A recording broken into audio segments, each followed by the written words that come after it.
Will Canada's ban on foreign home buyers make houses more affordable? Some experts have doubts. January 1 ban includes exemptions for foreign workers, international students, homes in less populated areas. As of New Year's Day, some foreign buyers will be banned from purchasing residential property in Canada in a move the federal government says is aimed at making housing more affordable. But many real estate and housing policy experts are unconvinced that the 2-year ban will have much impact on house prices given non-resident buyers make up such a small share of the real estate market, and many will still be exempt. I think this is very much a political policy, more than an economic policy, says Brendan Ogmanson, chief economist at the British Columbia Real Estate Association. A lot of the public has been convinced over the last few years that it's foreign investors and foreign money that are driving home prices, rather than what's actually doing it, low interest rates and very low supply. There's limited data tracking foreign buyers and owners across Canada. In the 4 provinces and 1 territory measured in the Canadian Housing Statistics Program in 2020, the most recent year available, between 2 and 6% of residential properties had at least one non-resident owner. In British Columbia's hot housing market, only about 1.1% of transactions in 2021 involved a foreign buyer, a drop from 3% in 2017, which the provincial government attributes to its taxes on non-residents, speculators, and empty homes. Ontario's government says it has seen a downward trend in foreigners buying property since it began taxing non-resident purchases in 2017. Whatever patchy data we have, it shows that the percentage is actually pretty small when it comes to foreign buyers, says Vic Singh, an assistant professor in the Global Management Studies program at the Ted Rogers School of Management at Toronto Metropolitan University. I think the government had to do something about housing, and it's easier to pick out the foreign buyer as a target. Finance Minister Chrystia Freeland declined multiple requests for an interview. In a statement, a spokesperson for Freeland said, "Houses should be homes for Canadians to live in and not an investment asset for foreigners." Information provided to CBC News by the Canada Mortgage and Housing Corporation indicates that the government has not carried out modelling that might show the ban's potential impacts on the housing market and prices. Who and what is exempt? Canadian citizens and permanent residents are exempt from the ban. Other prospective buyers face various different rules.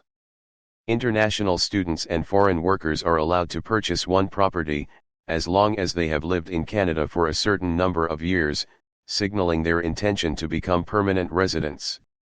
For workers, that means having worked in Canada for 3 out of the 4 years prior to buying a property, while students had to be present in Canada for 244 days each year for the 5 years prior to buying.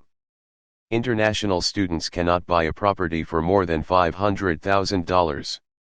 Foreign nationals with temporary resident status, refugees, diplomats, consular staff, and members of international organizations living in Canada can also buy properties, without further restrictions.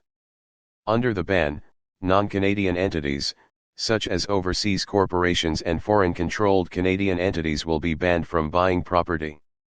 The rules only apply to residential properties with 3 or fewer dwelling units. There are also exceptions for residential properties in less populated areas.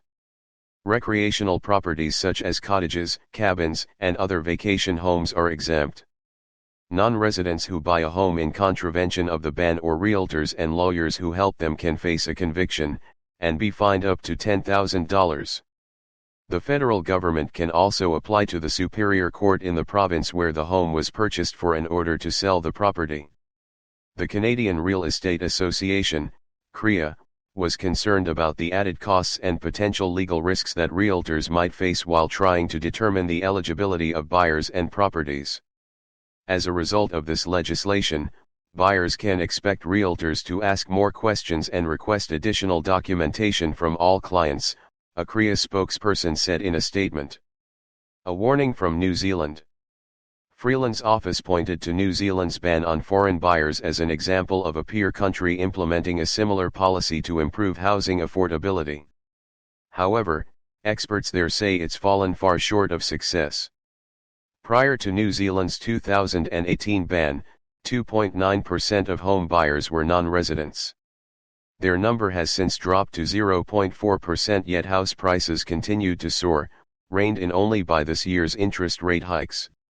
If you're looking for evidence that the foreign buyers ban in New Zealand did anything to the housing market, you will find literally nothing, says Brad Olson, principal economist and director at Infometrics, an economics consultancy in Wellington, New Zealand. Given that there was such a small level of buying and selling that was actually happening through foreign ownership, really, this was a political move. Olson was concerned Canada was making the very same move.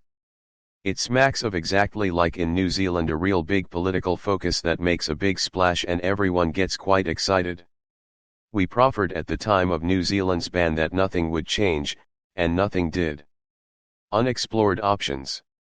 Experts say increasing supply by building more homes faster is one obvious solution to help meet demand for housing, and the federal government has promised to help municipalities speed up construction.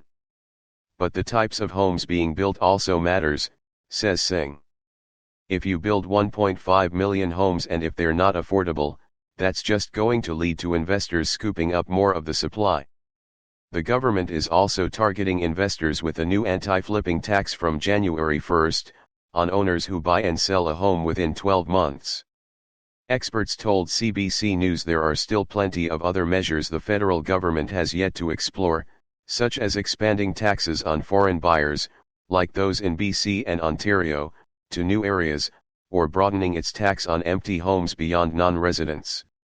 Paul Kershaw, an associate professor of public policy at the University of British Columbia, and his think tank, Generation Squeeze, have proposed a modest surtax on homes worth more than $1 million, that would see most owners pay between $400 and $1,000 when a home is sold or inherited.